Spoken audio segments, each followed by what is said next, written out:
Loom knit the reverse Edelweiss stitch, either flat and in the round. Now this stitch is inspired by the Edelweiss stitch. It is actually a happy mistake when converting. The Edelweiss has a flatter look. It looks like the Edelweiss flower that's found on the Swiss Alps, but when we make one little design change, it makes these beautiful outward bumps, and it looks like mini tulips to me. But I'm calling it the reverse Edelweiss because it is just a simple change from the original. It's a nice and stretchy design, whether you make it flat or in the round. This is called the Elizabeth hat. It comes in 5 sizes, and we'll have a link to that pattern down below. But in this tutorial, I'm going to show you how to make it in a flat panel and in the round today on Good Knit Kisses. Welcome to Good Knit Kisses. We're all about helping you stitch your love and love your stitches. To get the written pattern for the reverse Edelweiss stitch, flat and in the round, click down in the link in the description below. And if you'd like the Elizabeth hat pattern, again, it comes in 5 sizes. That link is down below as well. We do also have a tutorial for making the hat and a separate one for just making the decreased crown, especially if you're going to work on this Flexee loom here. You do not have to use the Flexee loom that's shown here for the Edelweiss stitch. You can use whatever loom you want and whatever yarn you want, as long as the yarn is appropriate to the loom you are using. Today I'm working with a medium 4-weight yarn and a 3/8 gauge loom. This is 21 stitches that I've cast on. You can cast on in whatever direction you want. I'm going to work the stitches that are kind of the specialty rows from left to right in this video, but you can also work them from right to left. Now, when I get to working this stitch pattern in the round, I'm going to work from right to left in the round continuously, so you'll be able to see it from either direction. So if you'll just skip down to the timestamp down in the description below, you can jump to either one. So if you're right or left-handed, you'll be able to see which direction makes it easier for you to work. Okay, so this is a multiple of 2 plus 1, meaning your stitches need to be divisible by 2, or you can do a divisible by 4, either one, but then you need that extra stitch. So if you're working with one of these looms, just make sure the plus 1 is working on one of these pairs here. You don't use all of them. Okay, so you're going to start by casting on, and then you're going to work your first row. If you're working the direction I am, I casted on and then made my first stitch on the right side, and you're going to go ahead and knit row 1. So row 1 of this 4-row pattern repeat is knit. So go ahead and knit all stitches.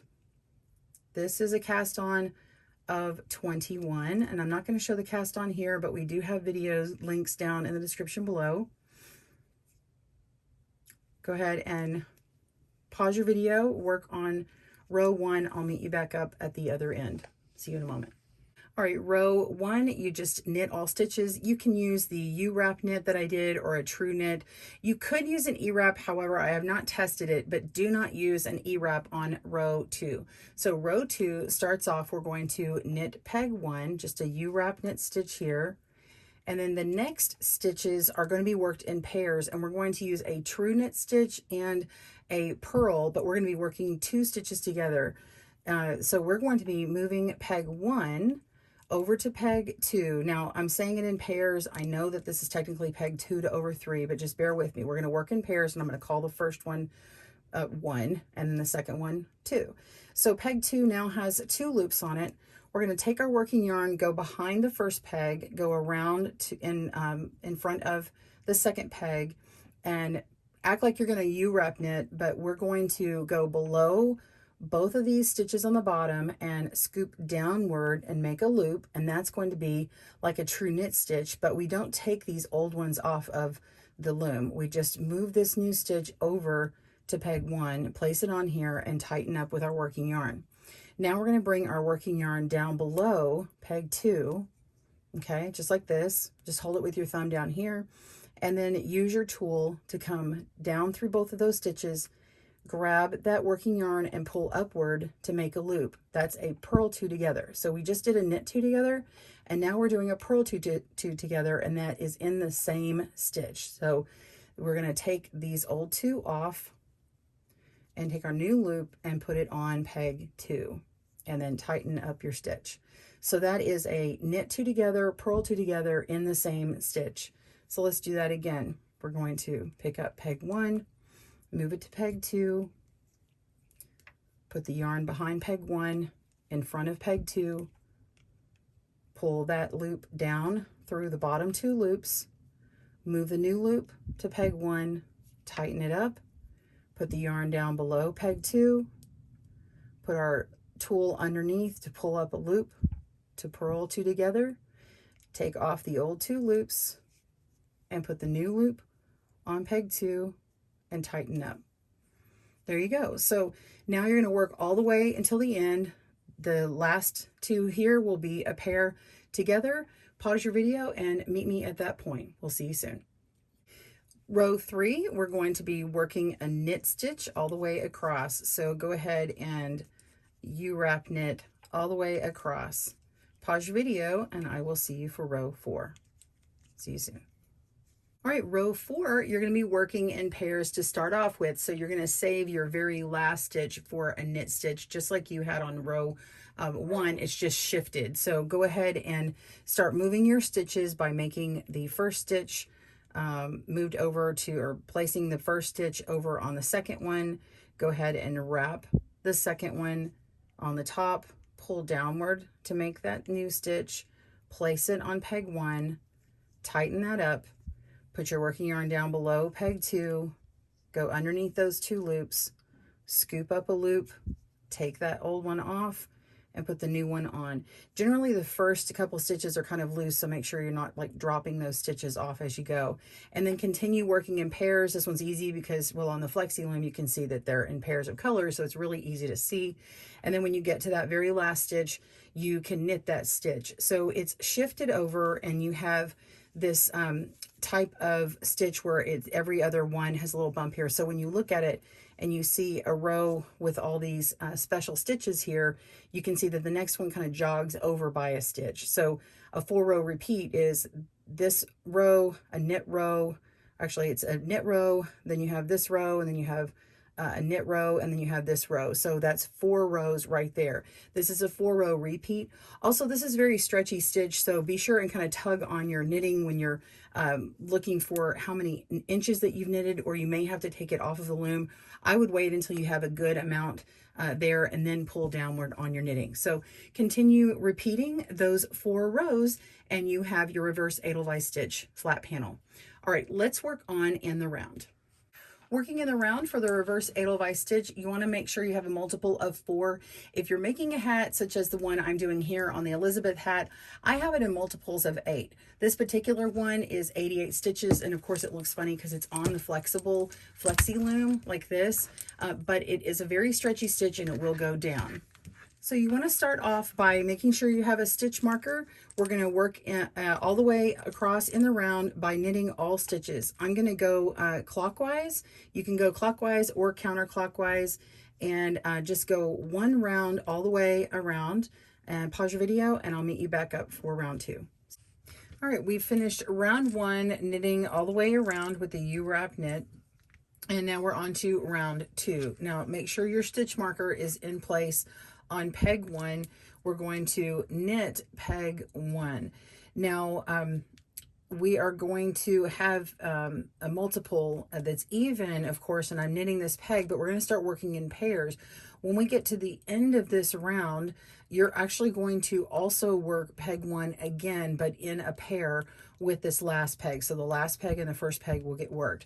So we're going to do just as we did in the flat panel. We're going to be working with the next pair of stitches together. In this case, we have a light purple peg and this dark purple peg.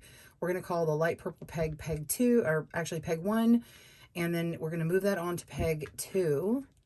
Okay, so we're moving it in the direction we're going to be knitting, and go behind the empty peg with our working yarn behind peg 1, wrap it around peg 2. We're going to go underneath these 2 stitches here and pull downward to make a loop. Pick that loop up and place it on peg 1, and then go ahead and tighten that up with the working yarn. Now put the working yarn underneath peg 2. We're going to go down and pull up a loop to make a purl 2 together. So we did knit 2 together and purl 2 together in the same stitch on this peg 2. And now we can pull off these 2 loops And then we're going to take this loop and place it on peg 2 and then tighten that up.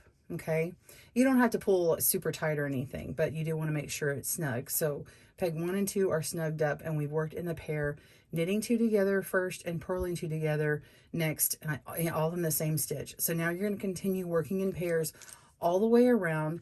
Go ahead and pause your video and we'll meet you back up for working these last 2 stitches together. All right, again, we're going to pick this first peg up, put it on peg 2, put your yarn to the back of peg 1, wrap around peg 2, go underneath these 2 loops, pull downward to make a stitch, place that stitch on peg 1 and tighten, and then put your yarn down below peg 2, and you're going to scoop up a loop from both of those, take the old 2 pegs off, or old 2 loops off, and replace with that new loop and tighten up and continue in pairs. So go ahead and keep doing that. Pause your video. I'll meet you back up for the last stitch and the first stitch. Oh, quick tip. I can move a few stitches at a time first before I start working them. So I can go ahead and move over a few of the stitches before I start working them, but then they get tight after I do, sometimes after just 2 of them, or this one I was able to get 4 of them moved over. So you can go ahead and get those set up that way so that when you start to knit your stitches and work with them, you can do a few back to back before moving on to the next ones. I hope that makes sense, but that's a quick little tip there for you. And there you go. And then place that on there. All right, so continue working, pause your video, and I will see you soon. I do want to interrupt for a moment and say, when I'm working with this, I lean it up against my body on my stomach, and this is actually how I work it. So I thought somebody might enjoy seeing how I do it. So I've got my yarn kind of wrapped up in here, kind of like when I'm crocheting, put the yarn on it like that. Of course, I don't have my stomach to kind of keep this in position, but just so you see how I do it. And then I pull this off and replace, and then do it again. So it's a little bit different than when I'm on the table here teaching. So I don't actually hold it the same way. Some people think, oh wow, how does she do that on the table? Sorry, I'm actually having a harder time doing it this way because I don't have it against my body. But if you can see, I kind of pull downward and then wrap it around my my hook here. As long as the tip of my hook was in this little groove, it works really well. And then I'll pull it off and replace, and then tighten it up. Okay, one more time. Put it over here, going behind and in front. And if I could show my stomach on here, you'd see that it actually is a lot easier. It's just hard to kind of show that on camera here. But when I pull down with my finger, I can wrap it around like this and then pull up. Let me see if I can do it here again. Go down, wrap it around, and then pull up, and then take that off. I usually do it with my hook there. Okay, I hope that helps someone. All right, we are at the end of round 2. I have one more stitch here. We're going to place the last stitch onto your first stitch and complete this pattern of the pairs. So we'll go behind this last stitch here and go ahead and do the true knit stitch. Pull downward, making a loop, putting that loop onto our last peg, pulling it tight, go underneath, pull up a loop from the very first peg, get around my stitch marker here. So pull up a loop here to purl those 2 together, take that off, put the new loop on, tighten up, and now you have completed round 2.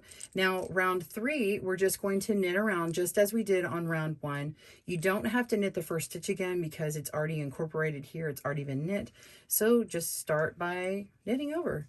So go ahead and work your knit round, pause your video, and I will meet you back up for round 4. See you soon. All right, so at the end of round 3, we've completed our knit round, and now we want to work round 4, and that's the 4th round in our 4-round repeat.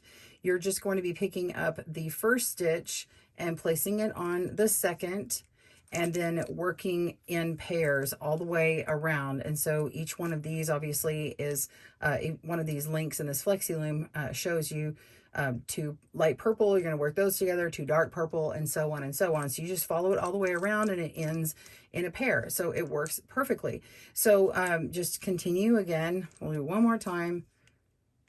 Going to pull a stitch downward, working those 2 stitches together, moving the knit to the first, and then we purl these same 2 stitches together, and then pull off the old stitch and put on the new.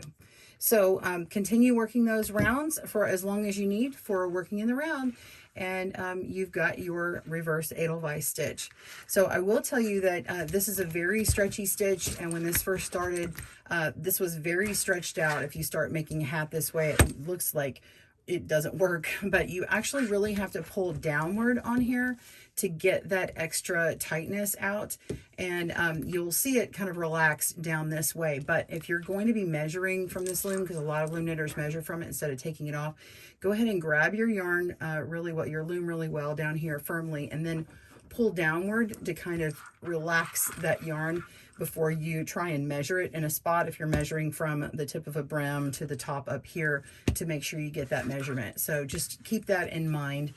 Otherwise, you're going to have way too big of an item later on, or way too short. I hope you enjoy learning about the reverse Edelweiss stitch. To get those patterns for flat or in the round, be sure and go to our blog, or get the Elizabeth hat pattern in 5 sizes from baby to adult, men's and women's sizes. This is actually the women's size. I did go a little bit longer than that, recommended that I have on there just so I can have a little rolled up brim, but it will have this decreased crown or shaped top on it as well. So I hope you join us soon again at GoodKnitKisses for more tutorials. Be sure and comment down below, and catch me on Instagram. Why don't you post your stuff there and tag me at GoodKnitKisses, and I'd love to check out your work. We'll see you soon. Happy looming. Thanks for joining us today, where we help you stitch your love and love your stitches. See you again soon.